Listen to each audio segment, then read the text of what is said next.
Assalamu alaikum, I'm that Canadian brother, aka Sadat. One of the very famous ex-Muslims on YouTube is named Apostate Prophet. His name is Ridvan and he's from Turkey. Ridvan makes a lot of low-quality videos about Islam in which he's trying to refute Islam. Ridvan's hyper-skepticism and his childishness reminds me of the chicken pox. The chicken pox is something you want to catch when you're young. If you don't catch it when you're young and you end up getting it when you're older, it ends up being a lot more dangerous and a lot more toxic. And in a way, skepticism about one's religion, rationally questioning one's religion, that is something good. That is something that every believer should go through. That's a process that I went through in my teen years, in my early 20s. And now, by the grace of God, alhamdulillah, I feel relatively pretty spiritually healthy. But if you didn't go through that phase early on and you go through it in your 40s or your 50s or your 60s, it becomes a lot more toxic. And that's how I view Apostate Prophet's predicament. Apostate Prophet made a video about Islam in India. It's called the Indian Objection to Islam. In that video, he makes a lot of factual errors. He tries to summarize over 1,000 years of Islamic history and Muslim history in India in 8 minutes. And most of what he says in that 8 minutes is repetition. Islam killed everybody, Islam repressed everybody, Islam tried to destroy Hinduism, Islam tried to kill all of the Hindus off but wasn't successful. All of these things are factually incorrect. But I'm going to focus in on one specific point that he made in the video because it's just so easily refutable. It's concrete. And because it's concrete, I'm able to refute it in a more concrete way. But later conquests were even more aggressive and penetrated today's India. The Islamic Delhi Sultanate ruled much of today's India and practiced Islamic supremacy. The Mughal Empire ruled much of India for 3 centuries, and during the rule of all of these, temples were desecrated and destroyed, slaves were taken, women were treated as property, wealth was taken, India was pillaged. Now I'm going to give you a closer screenshot of that so that you can see the reference that Apostate Prophet is giving you. The reference that he's giving to you is from a book called Temple Desecration and Medieval Muslim States. And he pretty much reproduced a lot of the same material in an essay in this book called Demolishing Myths or Mosques and Temples, Readings on History and Temple Desecration in Medieval India. This is a book that compiled 3 essays by 3 scholars on Islam in medieval India. And Richard Eaton is one of those authors. So I just happened to have this book by Richard Eaton, and when I was watching Apostate Prophet's video and I saw that reference that he gave to the temples being desecrated, and at the top of that page you can see it says Richard M. Eaton, and I thought that name is quite familiar. I have this guy's book. And in this physical book, it has the same table. I know you won't be able to read that, but it's the same thing. It's the instances of temple desecration between 1192 and 1760 of the Common Era. Now, the problem with Apostate Prophet using this references is obviously he hasn't actually read his material. He's giving you a reference from a book by Richard Eaton or to an academic essay by Richard Eaton, and he hasn't read the book. He hasn't read the essay, because if he had, he would have realized that Richard Eaton would never agree with any of his points. Richard Eaton would never agree with any of Apostate Prophet's points that he made in his video on India. So I'm going to tell you what Apostate Prophet didn't share with you. In regards to this table of temple desecrations in medieval India, Richard Eaton talks about this table in page 106 of his book. He says, Table 1, on pages 130 to 133, gives dates and places which are keyed to 3 maps.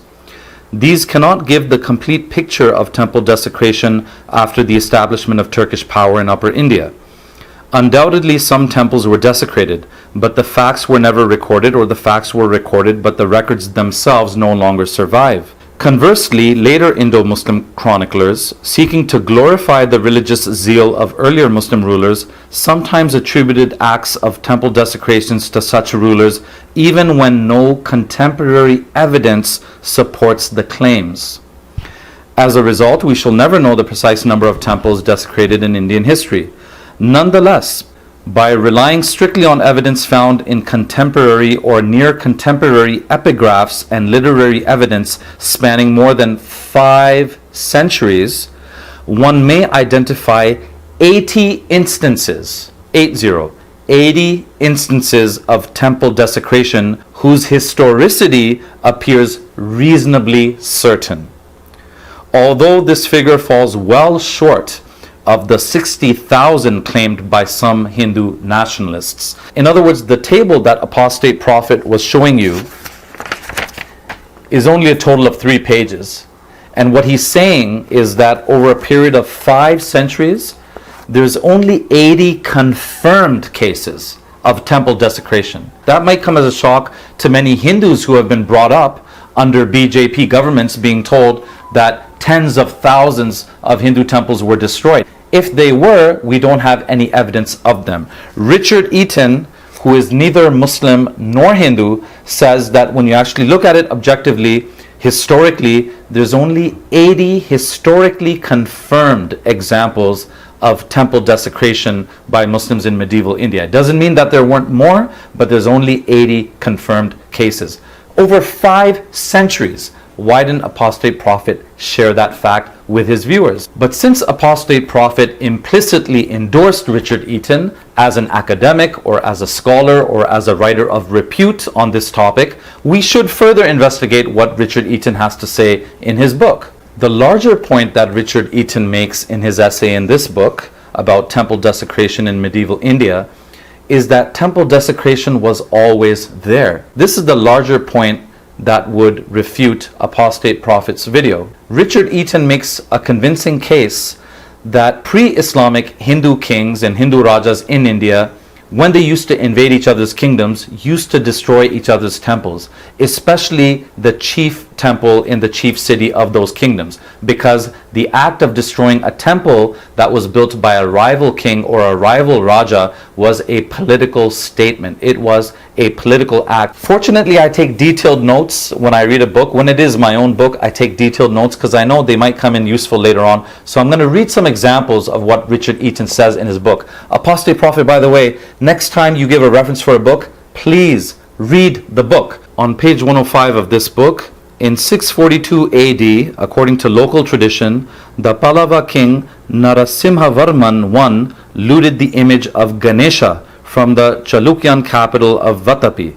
In the 8th century, Bengali troops sought revenge on King Lalitaditya by destroying what they thought was the image of Vishnu, the state deity of Lalitaditya's kingdom in Kashmir.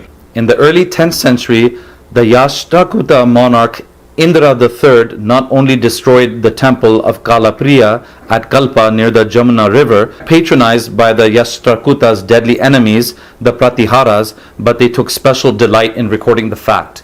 These are historical records of Hindu kings destroying the temples built by other Hindu kings before Muslims even came onto the scene in India. In the footnotes to his essay, on page 135, footnote number 32, Richard Eaton says, in the late 11th century, the Kashmiri king Harsha even raised the plundering of temples to an institutionalized activity. And in the late 12th and early 13th centuries, while Turkish rulers were establishing their rule in North India, kings of the Paramara dynasty were attacking and plundering Jain temples in Gujarat. So here you have now Hindu kings attacking Jain temples. Elsewhere in the book, he also talks about Buddhist temples that were razed or destroyed by Hindu armies and Hindu kings. The truth is, even medieval Muslim history in India is so mixed up that you had Muslim kings who had Hindus in their armies, and you had Hindu kings who had Muslims in their armies. This is a well-recorded fact. So for example, on page 109 it says, in 1579, when Golconda's army, Golconda was a Muslim kingdom, by the way, a medieval Muslim kingdom in India. When Golconda's army, led by Murahari Rao, that's a Hindu, was campaigning south of the Krishna River, Rao annexed the entire region to Qutub Shahi domains and sacked the popular Ahobilam temple, whose ruby-studded image he brought back to Golconda and presented to a sultan as a war trophy. So you had Hindus who were involved in fighting other Hindu kings. History is messy that way. It's not simple. You cannot summarize 1,000 years of history in 8 minutes unless you're apostate prophet. On page 149, Eaton writes, both image destruction and temple desecration were practiced by Hindu kings before the advent of the Ghurids. The Ghurids were one of the Delhi sultanates. It was one of the Muslim kingdoms in medieval India. So even before their coming, Hindu kingdoms were already practicing temple destruction and image destruction. Eaton also says temples had been the natural sites for the contestation of kingly authority well before the coming of the Muslim Turks to India. So in other words, in pre-Muslim India, when Hindu kings raided the kingdoms of other Hindu kings, they would often destroy not all of their temples, not the village temples, but the main chief temples, because those temples were also a political statement about the political power and authority of the Hindu kings that they had just conquered. So Richard Eaton says that Muslim Turks who came into Upper India or into North India simply carried on that tradition. They simply continued that tradition. And even then, there's only 80 confirmed, historically confirmed cases, reasonably attested to cases of temple desecration by Muslims in India. The moral here is, Ridvan, when you reference a book or when you try to quote from a book or when you take a photocopy from a book, you should have read that book. You should understand what that author is saying, what that author is trying to say. And the moral for the viewers or the followers of Apostate Prophet is don't just take his references and believe him, because even when he's giving you a real reference, he could be turning it completely upside down on its head and taking the complete opposite meaning of what was actually intended by the original author. Interestingly, in the beginning of this same video that Apostate Prophet made, this is what he said. I love history, and I have been studying history ever since I started using the internet. I've been studying history ever since I started using the internet. My friend, do you just learn history from the internet? Do you just learn it from YouTube? How about books?